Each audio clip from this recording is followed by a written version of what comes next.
Welcome to Grand Sumo Breakdown, the unofficial sumo podcast for official sumo fans.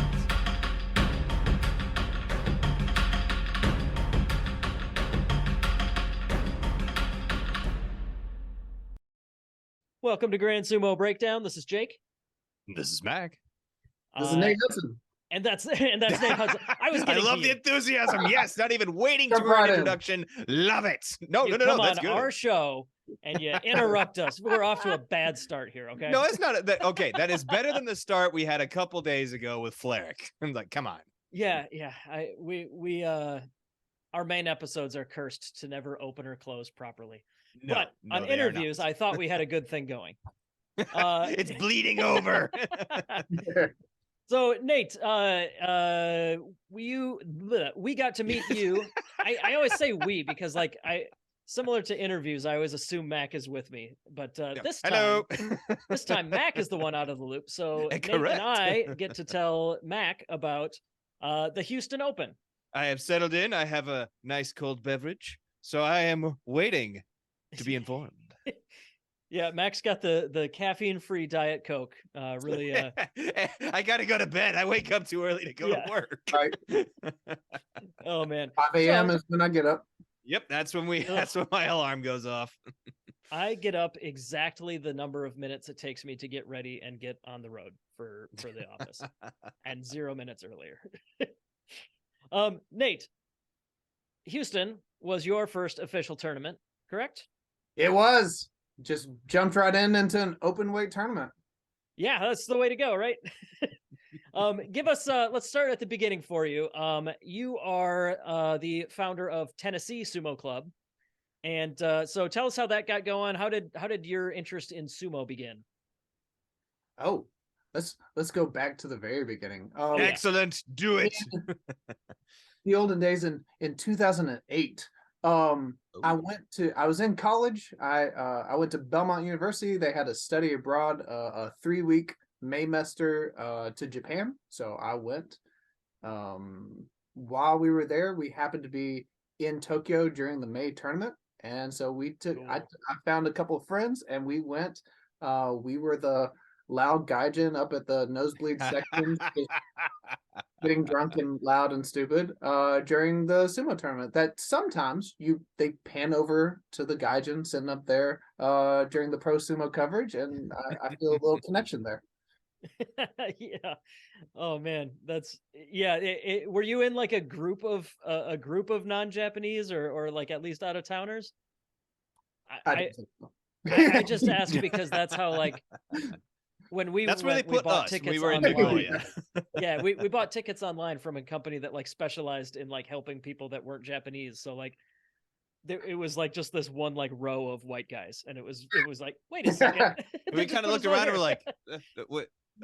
Okay.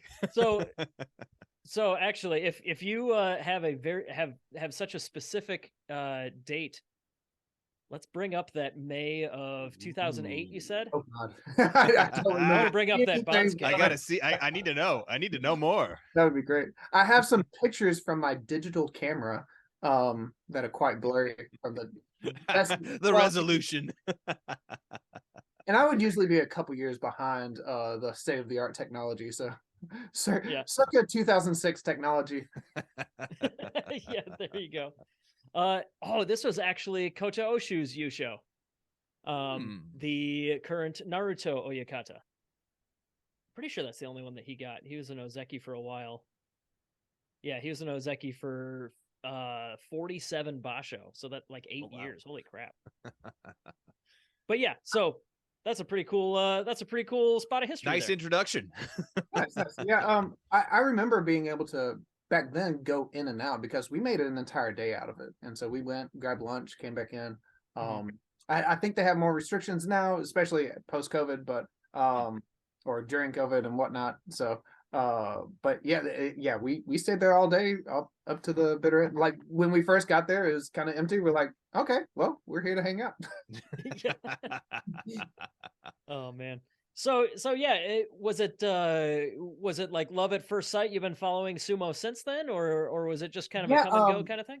And in pro sumo, just kind of off and on through the years, and then last several years even more so. And then it really was only the past year and a half really that I got introduced to American sumo and whatnot. It's always kind of been in the back of the radar. Well, not always, just past few years. And then what really did it was the Ohio Sumo podcast back when it and Jake, right? Other Jake? Yeah, other Jake, Jake Book. Yes. Jake and Darius. Yeah, that's right. Yep. Yeah. So their podcast was enlightening. They had so many good interviews with John Jacques and Konishiki, and like, so that was my introduction to, okay, amateur sumo is a real thing. This is really cool. Here's the basics for it. That's really cool. Yeah, no, Wow. I those guys are those guys are very smart, very like calm and insightful, and I can they're a different brand of podcast than I'm used to being a part of, but nope. Calm and insightful does not summarize us at all. No, if you were here for an insightful interview, like really delving the depths of sumo philosophy, yeah, we'll have to refer you. But no, anyways, though, that's really cool. So that was kind of your nudge to get a Mawashi and try it out yourself. Yes. And so I was like, step 1, buy a Mawashi. Step 2, find other people. And so that was like last spring. And a few people started asking me questions as soon as I started making plans over the summer, because I'm a teacher. During the semester, it's just all chaos and hell. But so I was like, okay, during the summer, I can go learn from other people that actually know stuff, right? So this past summer, I went down to see Dylan Biggs out in Athens, Tennessee.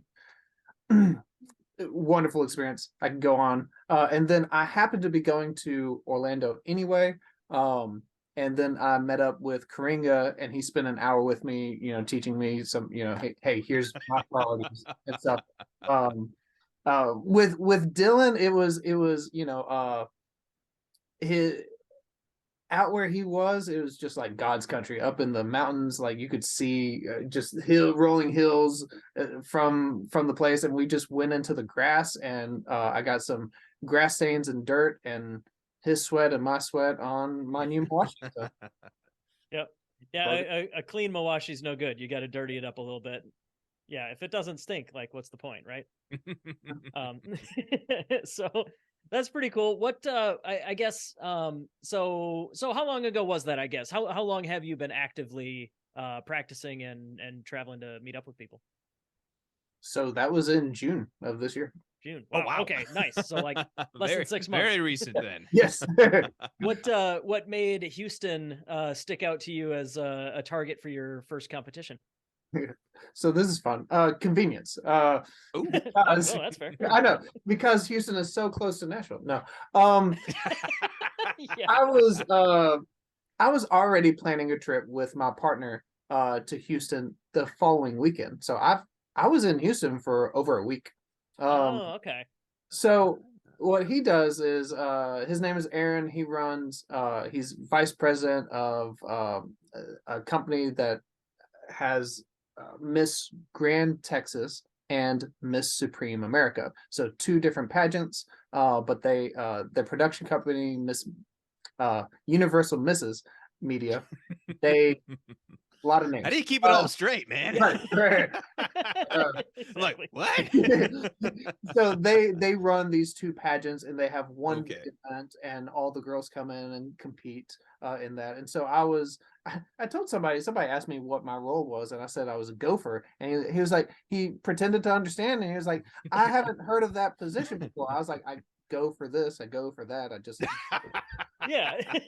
do whatever is needed at the He's time. thinking, well, what is that actual position? Like, what is that? I'm not familiar. Like, no, I just go. Yeah, no, that's funny. I mean, I've heard that term before, so I didn't think twice. But like, That's one of those that, like, from the outside, what the hell are you talking about, man? Aw. Yeah. Oh man. So, So yeah, you went down a week early to get some sumo in, and then just stuck it out for the pageants. And did you get to see some more of Houston? yes, thank God. Um, Houston is wonderful, and I love it. And the people that I know, I know Nick Ton, and I know I have a friend Bert, and they both are in like the northeast part of Houston, and I still got my hotel in the southwest where Chinatown is and stuff because I just love food, and I'm just like that's my priority is I want to go and eat and have great food, and that was I almost said the best part of the experience. No, sumo and pageants were of course the best part of the experience, but the food was fantastic. As soon as I got in from the airport, I went to Ramen Jin. The day of the tournament, I went to the Szechuan Chinese cuisine place and had some good luck chicken, right? Because chickens stay on 2 feet, right? Hey, I was gonna say, good luck chicken. I'm Yeah, like, was there that you the go. name of the dish, or you just? Oh no, you No. just mean actual. Yes, No, got it. no. At Chicken this point, I'm wrestler, like, okay, yeah. Gopher got me. So I'm like, all right, now what is he actually saying at this point? Good Okay, luck chicken. I'm like, got- is he serious or? Yeah, that's if you're on the outside of that joke, that's in sumo on a competition day, it's bad luck to eat like pork or beef or something Nope. that walks on four legs do it. because that's like putting your hands down, right? So yeah, you eat chicken or I don't know, maybe fish is on the table, but Maybe. I don't know. But chicken walk on 2 legs. They don't touch the ground with their hands. That's the way to be for sumo. So yeah, the joke of the weekend, at least while I was down there, was that Houston is about an hour or so away from Houston. Everything is so spread out. I feel like I spent half the weekend in the car. But yeah, tell us about more. What did you get to see? What was driving around like? Tell us about Houston, because I didn't get to Driving see it, and I'm around. jealous. I was in and out Driving for that around. trip. Was Sounds like driving Iowa. around. And so Yeah. the night that the event was supposed to be at the fairgrounds or the festival grounds, I drove around. Paul picked me up. I got a car the second day. Long story, it doesn't matter. But so Paul choice, though. Gutierrez picked me up, and we drove around for 2.5 or 3 hours in the rain, and the storm that was coming through that later canceled the event. That's what Jake said. Yeah. Yeah. So We'll get to that in a minute. Okay, all right. that's Sorry, I was wild. like, oh, wait, hang on, I know this. Sorry. let me not get ahead of myself. So we just drove around in the rain because I mentioned friends in the Northeast. Also, that's where the airport is. I was in the Southwest. The festival grounds were in the like south east, kind of south, but and so everything's just very far away from each other. And eventually I wanted to go to Katy, which is very west. So yeah. So we spent a lot of time just driving around. He finally called Nick. Nick was he abandoned his shoes by this point. He was in the rain. He was at the festival grounds, and he was like, "Okay, abort mission. We're just gonna go find some place and get some food." Meanwhile, they asked the person that's not from Houston to decide on where we should go eat, right? So I was like, okay, fine, let's head back to where all the good food is. Back to Chinatown. Yep. And so we went to Happy Lamb Hot Pot and had a great time there. Yeah, that Friday was a while. Well, okay, Friday and Saturday were completely nuts. I mentioned this briefly on our midway, but when we were recording yesterday. But the saga of this event, I'm convinced that I don't know. It was some sort of like a poltergeist situation or something. Like maybe the dohyo was stored on an Indian burial ground or something. Like it felt cursed. From the top, like 2 weeks or so before the event, the original venue got completely shut down. Like they didn't follow codes or something like that. So an inspection just shut them down. The event organizers did a wonderful job securing a backup location, the fairgrounds that you mentioned there, Nate. And that was kind of out in the middle of nowhere. It was kind of just like a field. And yeah, when 2 inches of rain fall in like, an afternoon, that doesn't work so well. So yeah, we trucked all the stuff out through the mud while it was still pouring down. That was one of the most miserable half-mile walks of my life. And then then we met up for dinner. That part was wonderful. I love that. Yeah. But yeah, so and then The following day. venue, the saga continued. Saturday morning, the fairgrounds were still too muddy. They had to call off the entire Tokyo Night Festival for the day. Oh, they called. I thought they just called off the sumo thing. They called off the entire event. The entire festival was toast for the day. Holy For the day, at crap! least. I didn't know that. I like don't know 10 what they a.m. did. They told Yeah. they announced it Wow. like 10 a.m. Oh, There was just it was a nice. Well, I mean, it was nicer. It was still a little chilly, but it was like sunny and dry. But like so much rain had fallen on Friday that it was just a mess. That's it. Yeah. But we get the call that they won't do that. They won't let people there. The city says it's not safe to have crowds in that kind of mud. We eventually go to an MMA gym where and because like we got people from all over the country here in town, like you can't just not host the tournament, right? And now how did Nick find that? That was actually a cool story. Somebody we will be talking more about shortly. Okay. But one of the women's competitors is actually, I don't know if she's the owner or manager or something of this specific MMA gym, and she was like, "Well, you guys could just come over and hang at my place." So that's what we did. Oh, I didn't realize it was that casual. Like, oh, hey, come on over. I got a place we can go. Right. So like we All kind of right. just we just kind of showed up. We just put the dohyo down in on the wrestling mats, and away we went. What was the gym owner's name?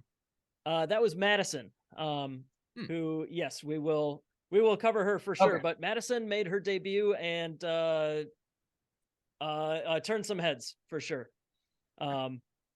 Actually, you know, if I'm through whining about all the venue troubles, I suppose we should probably talk about the actual wrestling. So first Yes. off, Nate, why don't you give us your opinion here? What did you think of just the atmosphere, the crowd? Like what was it like being at your first tournament? Oh man, they were into it. So in a smaller space, the MMA gym, like it was just, I'm guessing they may use that part of the gym for like jujitsu and other martial arts, right? And it's so they have the mats on the floor, right, that are kind of permanently there, and then just a small perimeter around that, right? So the audience is like packed in there, right? Splash zone. Yeah. Ooh, Get some sweat on you. Yeah. So with that kind of intimate feel, like it boosts the energy. Like I've gone to, you know, some high school wrestling team stuff, and when they have their own wrestling room and it's a smaller space, just the excitement of the crowd is just like 10x because you're all packed in together and just cheering with each other. So that was kind of the energy there. It was not hundreds of people, but what would you estimate as the number of people there? Spectators.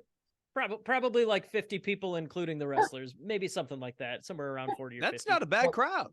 Yeah, packed in that space though. Like it was some pretty good energy there. It's fun. It felt kind of like less of like a sporting event and more of like a fight club.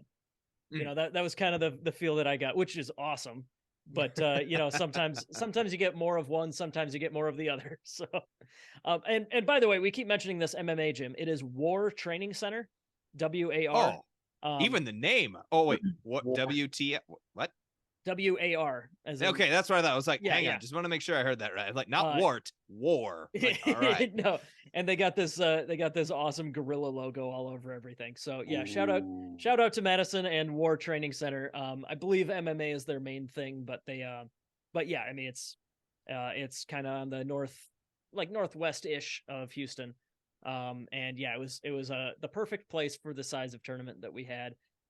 Kind of a bummer we didn't get like, you know, the huge crowds of spectators that we could have gotten if the festival had gone off without a hitch. Still pretty fun. So, Nate, we are going to walk through the women's division first and then the men's division. So obviously you are going to tell us how your matches went.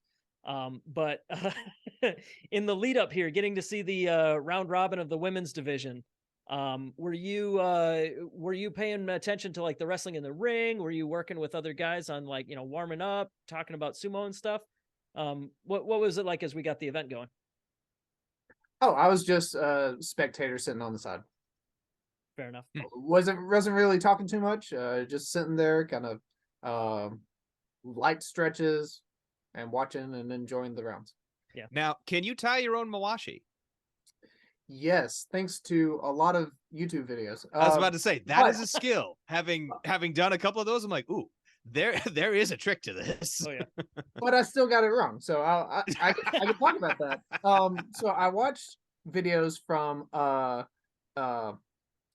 Takeshi and Byamba, their video, right? Mhm. Avatar Mawashi, and narrated by Andrew, right? And then I also watched the Mighty Eagle one with I guess it's Tom and Caleb. Yep, Sensei Tom. Yeah. And so Caleb pulls me aside later and he's like, hey, you're the butt piece is like too wide. You're supposed to fold it one more. So I didn't get that last fold in. I was so proud of myself. I was like, I tied my own Mawashi. And but I was like, okay, let me and I was like, okay, let me get this right. And I went and like tried to fix it. So Yeah. hard to fix once it's already on. Yes. Yes, indeed. Yeah, as somebody who has worn a mawashi like I think 3, maybe 4, a couple times now. There's a difference between just kind of like, fooling around and like, having your wife assist you to like try it on and get the gist of it. There's a difference between that and having like a giant like Caleb really wrench it in there and get it to fit properly. Especially when you have to when you kneel down and he does that full like in the Yeah, did he help you out with the full Titan maneuver? No, I was good. I got that down. Yeah. I did have somebody help me. I can't remember, but I remember chatting with Kuma about it later. Kuma, our MC, former pro Rikishi, right? Yeah. And I was like, hey, when you did pro sumo, I guess it was really important to tie this correctly and keep it tight. He was like, oh yeah, they were saying that yeah, you have to get it right and you have to make sure it's tight or there's no safety net underneath. Yeah. Or there's nope. Yeah, I guess before we get into the divisions themselves, a couple quick shout outs. Obviously, Nick Ton put on the event with the hand that he was dealt, did as great a job as he possibly could have. Big props to him for making the tournament happen as it did.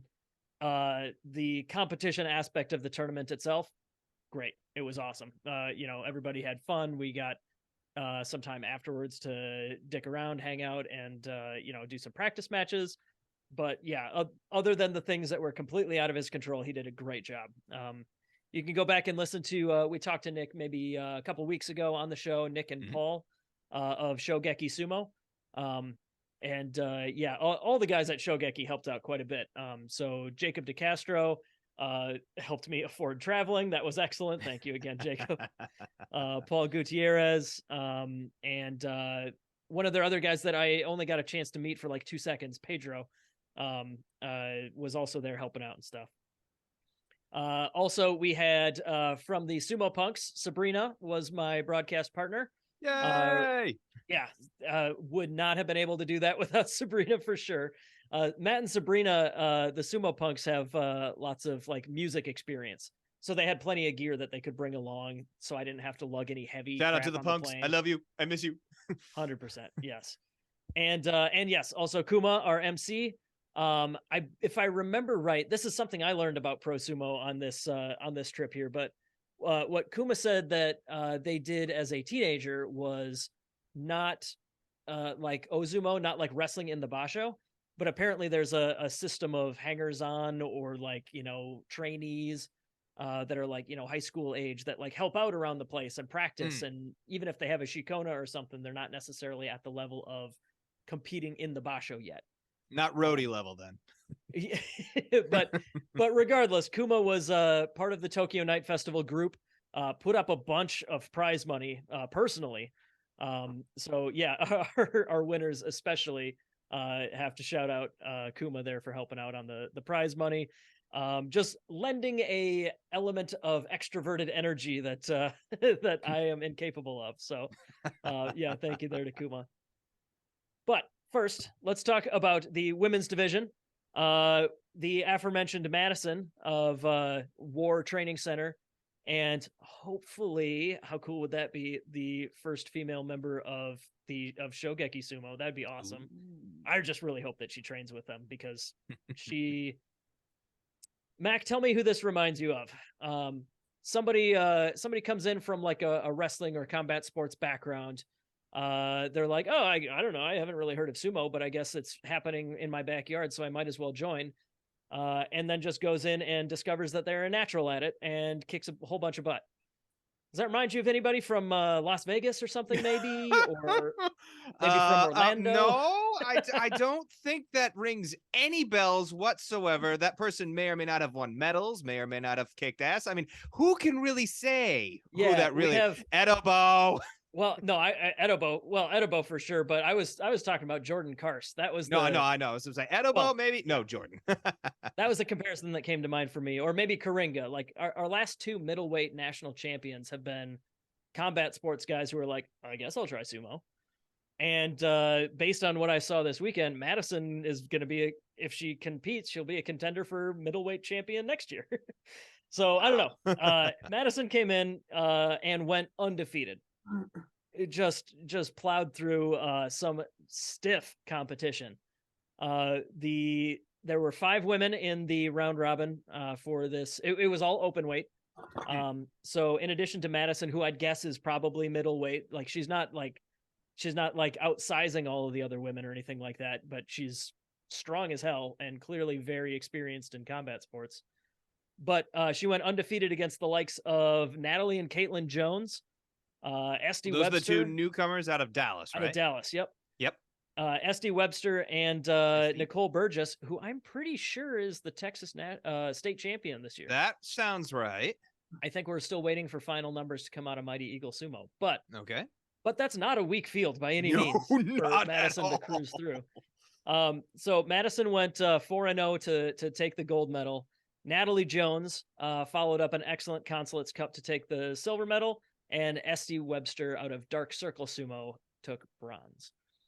That was it's a heck of a field. Yeah, seriously. Like there are certainly names there, or there are certainly more names that would it wasn't like the strongest field ever, but like that was a decent competition very solid field. Yeah, exactly. But yeah, so that was the women's division. We took a quick break, and then we got into the Nate division, or men's open weight. I was about to say the whatever. Nate division. Yep. Yeah, no, Nate renamed Nate's division. I was about to say, you're so renowned at this point. They named an entire branch of sumo competition. They don't even call it open weight anymore. I'm expecting good things now. Well, about that. Are you saying I'm going to be disappointed? You wouldn't disappoint Mac, would you, Nate? I am not disappointed. I don't know about your feelings. No, of course not. No, that bar is very low. So we're joking about this because you didn't come home with gold, but tell us about the experience of like walking in there against bigger guys. Because are you lightweight, middleweight, or so? Yeah, I'm very clearly exemplary a lightweight. As soon as you said, the punks were there and Caleb was there, I'm like, oh, and he went into the open weight. I'm like, oh dear. Oh. Well, the jump I made ahead of time to some my sumo kids at the high school was I was like, it's like a bowl full of oops all heavyweights that were there. Plus Edobo. And if you're Plus the lightweight Edobo. going into that, like, oh no. Yeah. But here, I got some XP, in exchange for maybe a little bit of health, but That's a good way to put it. Absolutely. it was good XP. It was. So I got one step up the bracket because Pedro was late coming in. I got to wrestle him later, and he won. But so anyway, I got a step up the bracket, so that was cool. And then I was sitting there on the sideline. I had my camera set up. I forgot to record the one. And then I was like, oh, I had my thing set up. Okay, I got it for the men's. Okay, cool. And I'm sitting up next to my camera, and then they call out Kyle. He's out there, and I met him earlier. We were at Hot Pot together. I was like, yay, Kyle! Kyle Cool, Farrader. Kyle. Yeah. Yeah, I was about to say, And then- wait, Farrader? All 6'5" of him. Yes. 6'5" or 6'7"? 6'7" would surprise me. Does it? Yeah. Does But it then get again- exaggerated sometimes? We'll see. Anyway, so and then they say Nate, and then I look around the room. I was like, I didn't know there was somebody else named Nate competing. So I'm looking around for who they're talking about. Oh. And then people start looking at me. I'm like, oh shit. Uh-oh. So then I get up and I'm like, here we go. And so he politely just kind of escorted me out real quickly. and that was it. So it was fun. Yeah. Oh man. Yeah, we did a double elimination, so you had another Okay. shot, and let me see on the bracket here. It was and then you ran into Paul Gutierrez as well Yes. for your other one. I think we had a fun little tussle. Like we went in. I implemented a little bit that I learned like a few days ahead of time by the assistant wrestling coach at my high school. You know, kind of put the leg in there, try to do a hip toss, and I tried that, and I see it on camera. Cool, I tried it. And we got to moving a little bit, and then I moved him back a little bit. He did a little twist and put me right out of the ring at that point. But it was a fun little tussle. It lasted a little bit longer than against Kyle, that's Yes. for sure. Yeah. Yeah. No, I had the chance afterwards to mess around, and I had a practice match with Kyle afterwards, and he let it go for a minute or two, but like he was playing with his food. It was I was about to I'm say, pretty like, sure wait at one a minute, point that doesn't sound like Kyle. I'm pretty sure at one point, without breathing heavy, he turned to say to Caleb outside the ring, he's stronger than he looks. And then he just kind of like carried me out. Yeah. Like, oh, he made me rock back on one of my heels. Yeah, that was kind of funny. Well, anyways, let's boop. And we're done now. Thank But you. yeah, so I guess what I'm getting at though, he's Kyle's as strong as he looks. Yes. Yeah. Yes.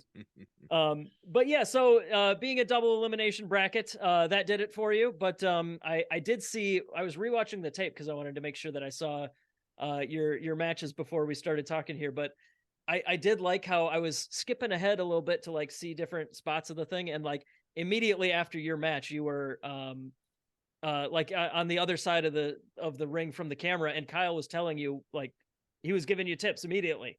Right. So yeah, what was it like getting to not just like the official matches, but tell us more about like just your interaction with the other wrestlers and moments like that. What kind of stuff are you taking home from that? Oh man. So the coolest thing about this is like I've met all these people on Instagram and finally get to meet them in person, right? And get to talk to them and hang out with them. So that was part of the best part of the trip, right? I have no idea what Kyle said to me at that point. The adrenaline Was this was still before going. or after your match? After, like, Okay, at least it was after the match. But yeah, some of it, Nick rewatched some of my footage too, and he talked about my head placement and going up at the right angle, not just going straight forward. Make sure you don't damage your head. By going in too low, right? And we also I practiced. I may be getting ahead of myself. Practiced with Shogeki Sumo the next day. So on Sunday they had their regular Keiko.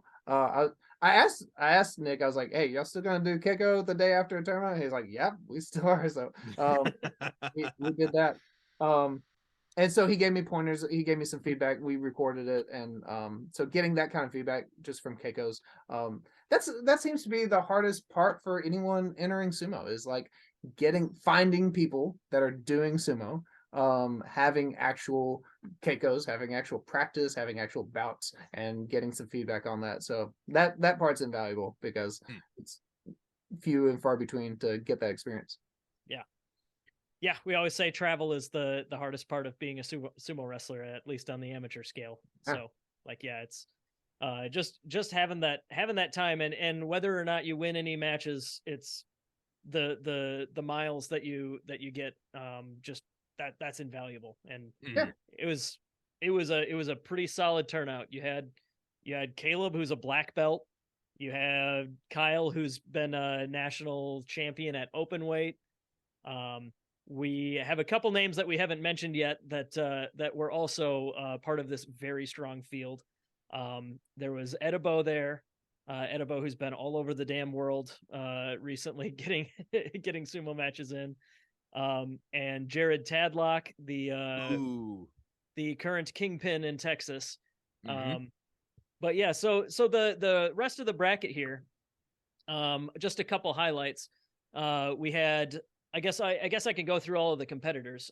From Shogeki, I've mentioned we had Paul Gutierrez, Jacob DeCastro, Pedro Trevino, William. I'm not sure if he was with Shogeki. I think he's one of the Houston, like one of the older guys from Houston, like when they were champion sumo or something. I don't know. Part of the whole like venue mix up and difficulty Robinson? stuff. Yeah. William Robinson. Yeah. I know him. But part of the whole rushed aspect of the day, I didn't get to spend as much time with some of these guys as I would have liked.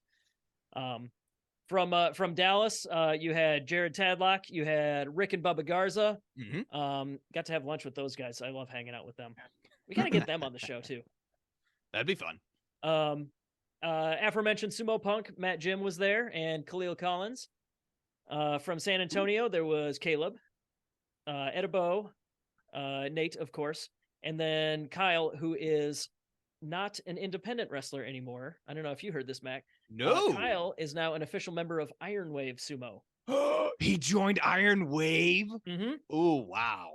Yeah, so he lives in Colorado. He still lives in Colorado Springs, doesn't he? Yes, and Iron Wave is down in Florida.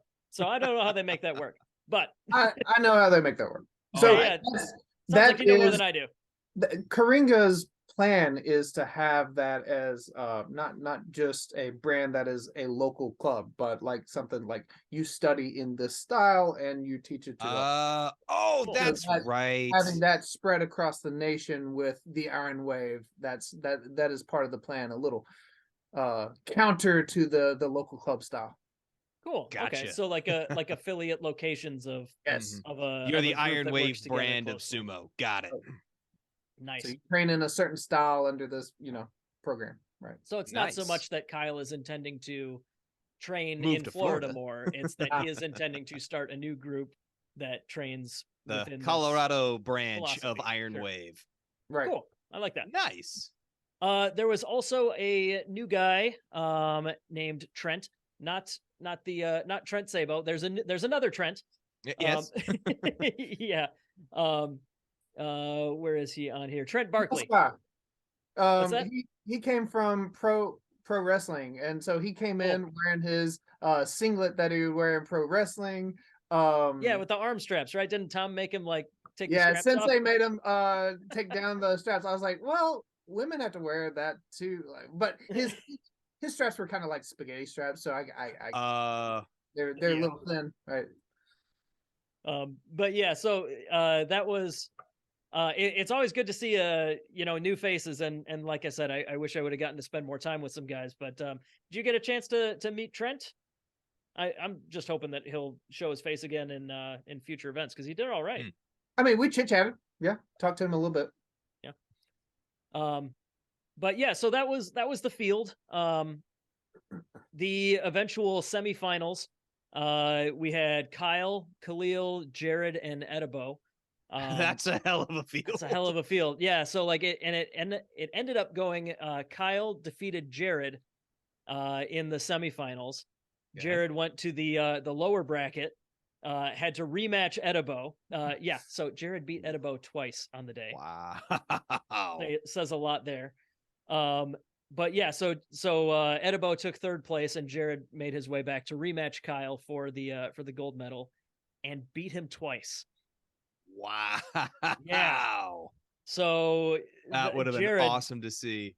Jared Tadlock, the kingpin of Texas wrestling at the moment here, just blew me away. Being able to beat Kyle, especially after losing to him, and especially needing to do it twice.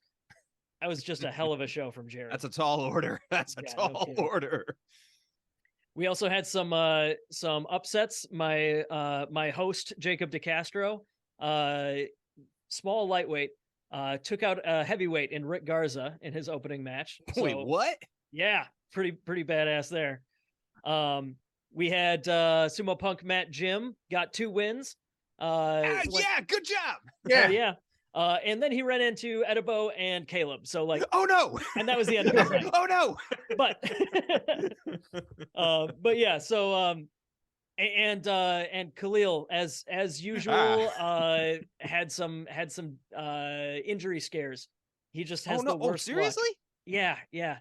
I thought Matt ran into Khalil. I'm like, oh dear, like that's another bad one. Oh no, I mean Khalil wrestled through some serious stuff. So man, always seems to have the worst luck with injuries. But I have never seen someone get knocked out before.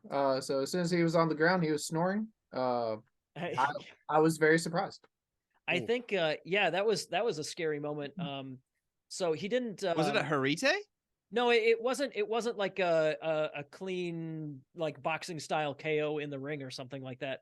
He had a match and then he started walking out and then started to stumble, and he ended up being okay. At least I hope he got a chance to go to a doctor, but he was okay in the sense that he was like quickly conscious again and it was like responsive and everything. Was it a bad throw, bad fall? I honestly I don't remember. Do you remember the exact match? I was at the ringside. I think he fell on his back. And it was just that kind of impact that just kind of knocked it out of him.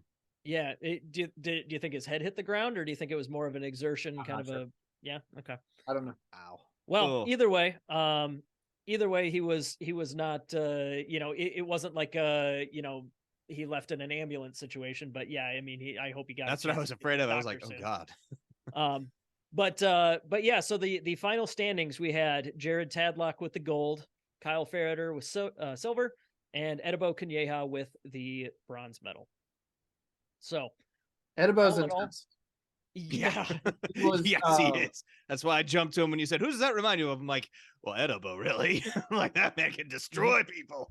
What I appreciated was after every single match, like he would go off, grab his journal, and immediately start taking notes. Like just very studious about like reflecting on what just happened and taking notes on exactly how to I don't know what he's writing, but like very studious, very serious about his art. Kind of surprised Eric wasn't there. Yeah, I don't know. I didn't get much of a chance to chat with Edibo too much, but like I know he's a lot more able to travel currently. I mean, Eric is still all over the place, but Edibo is just an extra step up for that travel. Yeah, speaking of travel, there was we were hoping that some Delatores would have been able to make it. Angel, Gil, I don't know about Javier, but at least Angel and Gil were on the list for potential, but that didn't work out. But there was also special prizes. Special prizes went to Khalil for a fighting spirit, and that makes perfect sense. I believe there was also help me out here, Nate. Was it Natalie Jones, I think, that got one of the other special prizes? Not sure. Okay, that's fair. And I think they gave I honestly I didn't have this written down on my notes, so I'm not going to guess anymore. But in particular, the fighting spirit for Khalil for powering through, that was kind of a gimme. But yeah, the winners of each division walked away with it was kind of a winner take all prize pool. But yeah, there was a couple $100 in cash. GSB t-shirt. Yep. So that the biggest prize of all, really. Oh, clearly. They got a trophy. They got a tea set, a sumo themed tea set from Japan. Nick went all out. Yeah, Nick went all out on the prizes for this, and being that there were just the one open weight division for men and for women, just piled on, made it worth the while for the guys to pour their hearts out and compete as hard as they could. Right on. And then Nate, the other best part of the trip, we all got to go out and have a whole bunch of Japanese barbecue. You being the foodie, why don't you tell us what you thought about that restaurant? Because I don't have any words other than like it was just incredible. It was so good. I really appreciated the flavor. The meats were fantastic. It was a great time. We got a feast for 6 and 4 of us ate it. So I would have appreciated bigger portions. However, the experience of having the grill and the flavor was good. I can't remember the name of the place that we went to. I'm scanning through our Yeah. chat to see if it was on there, but yeah, that was It was good. it was so good. That we later in Houston went to a Korean barbecue where they a lot of times they'll like cut up the meats for you too, and they actually had the live charcoal. So instead of the burner grill, the propane burner, they had, well, not pro, well, I don't know, it might have been, it was hidden away, what, gas powered. Yeah. They actually had the charcoal, and they brought that in and Cool. and stuff like that. And a lot of places in Atlanta and Houston, a lot of the Korean barbecue places have that natural, the charcoal, and I love that experience too. Yeah, that was awesome. But yeah, for the place that we specifically went for the after party was Gyukaku Japanese barbecue. Oh, and I've been to that establishment somewhere else. So it's a chain? That location. So yeah, they have multiple locations, and I've been there before. Very cool. I would absolutely go there again. Gyukaku, GYU-KAKU Japanese barbecue. So yeah, we went there and we showed our sumo appetites, and that was a lovely after party, despite it starting pretty late. But yeah, so that was the Houston Open. Despite all of the trials and tribulations it went through to get there, all in all, I would say a success. And Nate, do you think there will be a second tournament for you? You think you might come back? Yes, and preferably one with weight classes. Yeah, right.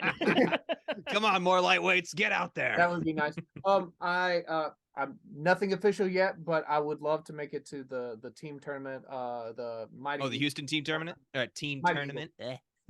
Yeah, Mighty Eagle in San Antonio. That is February 11th. Oh, San Antonio. Excuse me. Mm-hmm. Yeah, and a quick update as we wrap up here, but that's the 11th of February in San Antonio. 2 weeks later, the 25th of February in San Diego, Honu Sumo is putting on their first official tournament. And then I think the other one I have on my calendar so far is Nationals. Nationals will be March 11th in Orlando. That is hosted by Iron Wave. Ooh. Iron Wave Orlando, I guess I need to start specifying. Iron Wave Orlando. But Nate, thank you so much for joining us. Why don't you tell us if people are looking to follow you or your club? Oh man, we barely even got a chance to talk about your high school club. I know, that's why I was like, wait, hang on. I thought I was getting hyped about this. I know we're already kind of long on time compared to where we're normally at, but like we got to spend a couple minutes here. So Tennessee Sumo, that's at TN Sumo 22 on Instagram. Yes. That is like your personal, like you and like other adults, and just that's kind of your club, right? Yeah, so right now it's me and an interest group of about 6 adults, right? And right now we're looking at locations. I know that the venue, I feel like it has a big effect on how your training goes, of where you actually locate. So we're trying to be careful about who we choose and where we decide to go. We've gotten a couple no's already, so that narrows it down. That makes it a little easier, but we're still looking at like which would be the best place for busy adults. In our motley crew, we have a strongman competitor. We have a guy that does Brazilian jiu-jitsu. We have a Greco-Roman wrestler, and we have a pro wrestler style guy. So it's like you do have a motley crew. I love it. It's forming up to be an anime at this point. So I love it. Absolutely. It'll be great. Looking forward to get that started. But what I was we've met some of the guys with our Antioch High Sumo Club. So we have a high school sumo club now. You can follow at Antioch Sumo. Antioch ANTIOCH. Yeah. So how did you manage to get a high school sumo club started? That is just wild to me. Yes. Just being a fan, I just started talking to it with students all the time. And what's funny is I've played the Basho highlights in class sometimes, and what always happens, there's a pattern to it. No matter who I play this in front of teenagers, it's always giggle, giggle, butts. Oh my god, butts! Slow motion replay. Look at their butts jiggle, butts, giggle, giggle, giggle. Right. So that's always the beginning of it, right? I mean, And that's what yeah, sumo fair, fandom fair, is as an fair adult enough. too. But but pun intended. But yeah.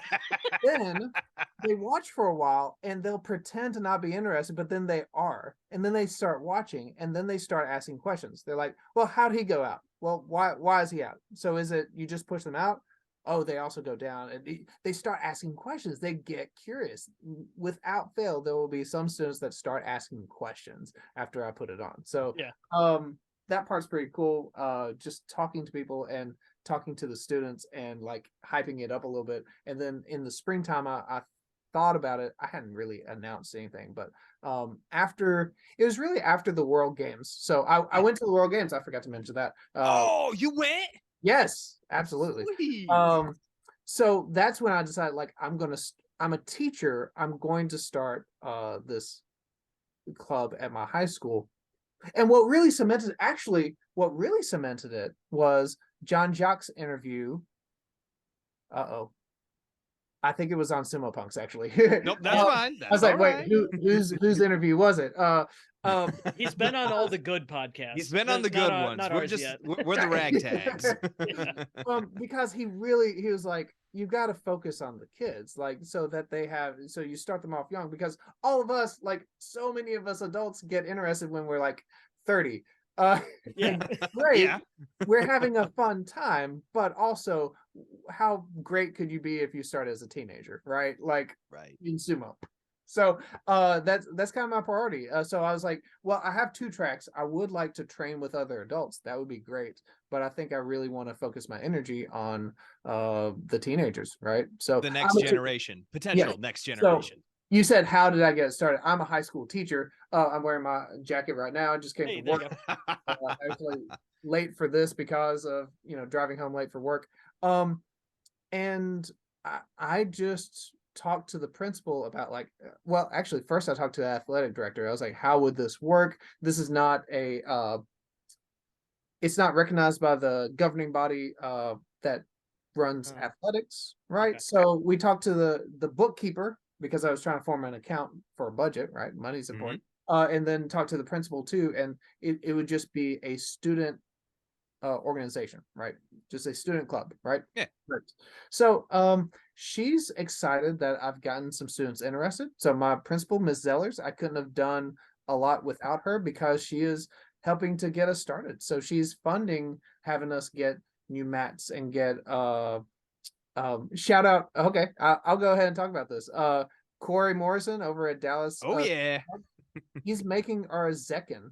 Oh, excellent. We just got approval for this.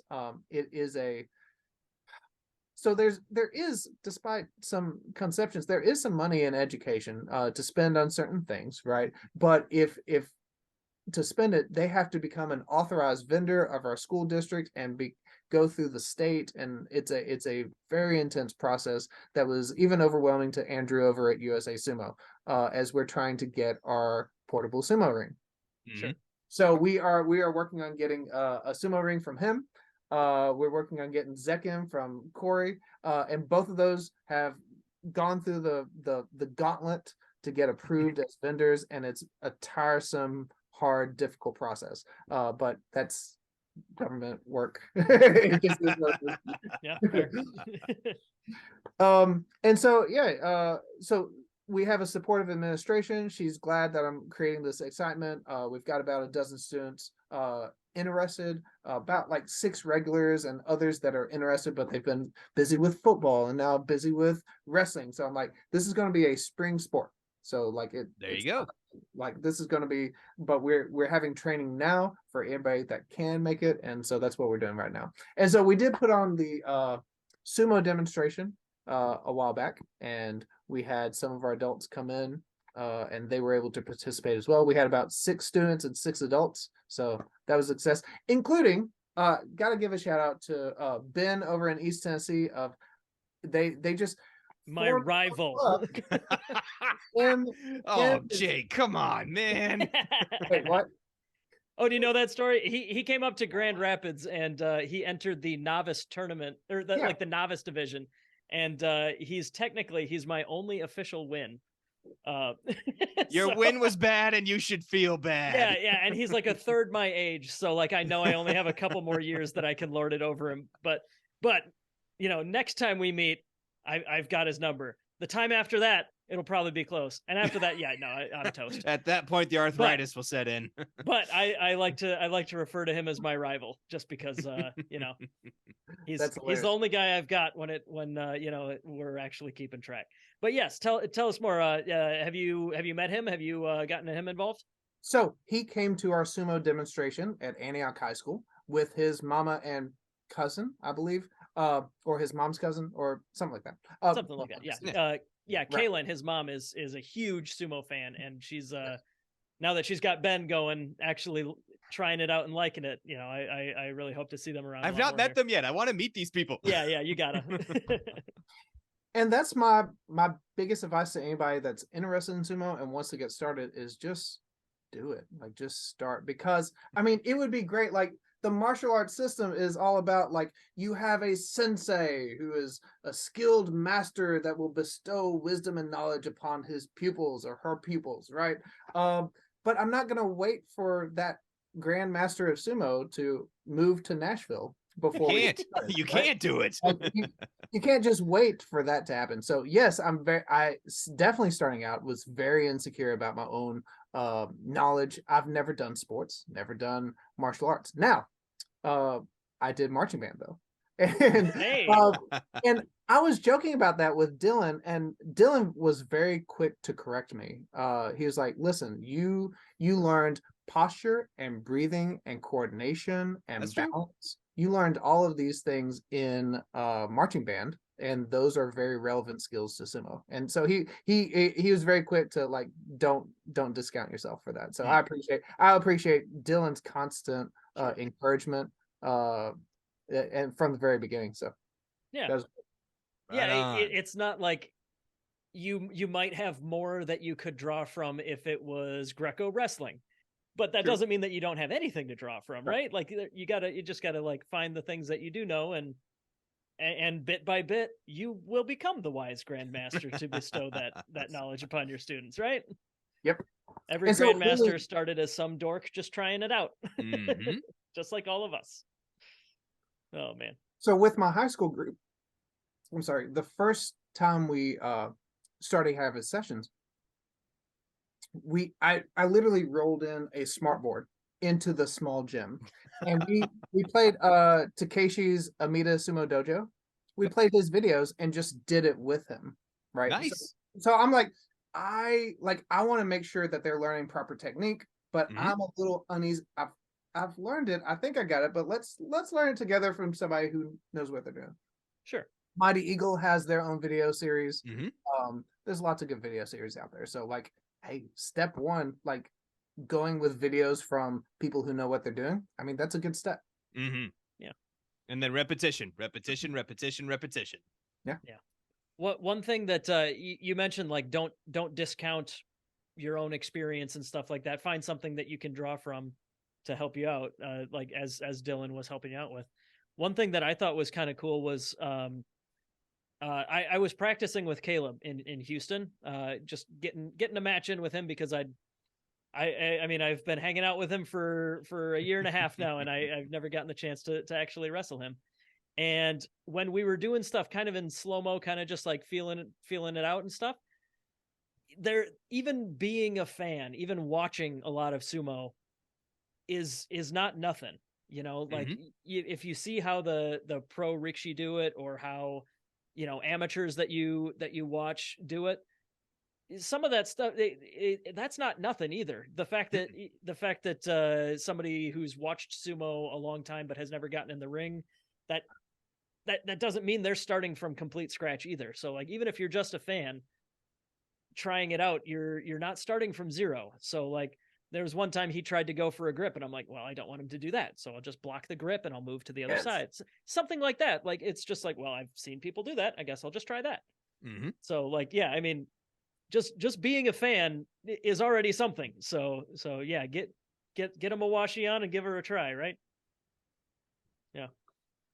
Well, one more time, where can people find Tennessee and Antioch Sumo? Easiest place is Instagram at TN Sumo 22 is our Tennessee Sumo group, and that's been before we have a full group, Keiko and all that good stuff. It's basically been me and my journey and my summer of sumo and getting the high school kids off the ground. Due to popular demand from the high school group, they want their own one, and so that was only this past. Yeah, so I've been posting the high school stuff at Antioch Sumo at TN Sumo 22 page, but they want their own page, right? Yeah. So it was only last week that I started. I went ahead, got them set up, gave access to one of the students, because if it's a student group, it needs to be clearly marked as a student-run page. So there will be the students will be making some of the posts. They will be making the posts on the page, right? Mm-hmm. And that page is only on Instagram at Antioch Sumo. They are currently at 74 followers, so I bet we can double that. Yes. Get our amateur sumo fans behind there and totally show some love to the next generation here, and especially in Tennessee, help out our brother who's getting the kids into it. Get some guys who are under 30 to start sumo. Yes. That's amazing. Yeah. Thank you so much. That is awesome. Thank you for taking the time. Thank you for doing this. Yeah, thanks for joining us, and we hope to see you again real soon. Nate Hudson out of Tennessee Sumo, thanks a bunch. I hope to wrestle you in a lightweight division sometime soon. Hey, are you going to nationals? I sure hope so. I will watch from the sidelines with a microphone. Just hypothetically. I'm sorry, a little PS here. I haven't told anybody this, but the Antioch High Sumo Club will be in Orlando, Florida during nationals for a pre-planned trip. We already had planned this trip out because all of my sumo club, let me back up a little. They're all part of DECA, which is a business club. It's my business club. So just about all the members are part of DECA, and we already have this trip planned to Orlando. And it just they planned the date of nationals. No friggin' way. Yep. So Friday night, I will be Iron Wave Sumo with Karinga will be hosting a clinic for our high school students. So the night before nationals, there will be that experience. Who knows what that may shape into, but I will have my whole sumo club there. Unfortunately, the day of sumo of nationals, they're going to be at Disney. They're going to be at the parks. That's the day scheduled for the parks. And come on, can I convince teenagers to forsake their day at Disney for this? Fair enough. They just found out about. That's a hard sell, but they're going to be at Disney during the day. But we'll see how that weekend shapes up. That is the wildest coincidence. That is so cool. Oh my God. Well, I guess Mac, we will have to get down there a day early so we can find some other children to beat up and have rivals for the future. You can. I'm just gonna sit back. Oh man. Thanks again, Nate. We will see you very soon. It has been a pleasure. Thank you. Take care. Thank you for listening to Grand Sumo Breakdown. Until next time, throw your salt high and keep moving forward.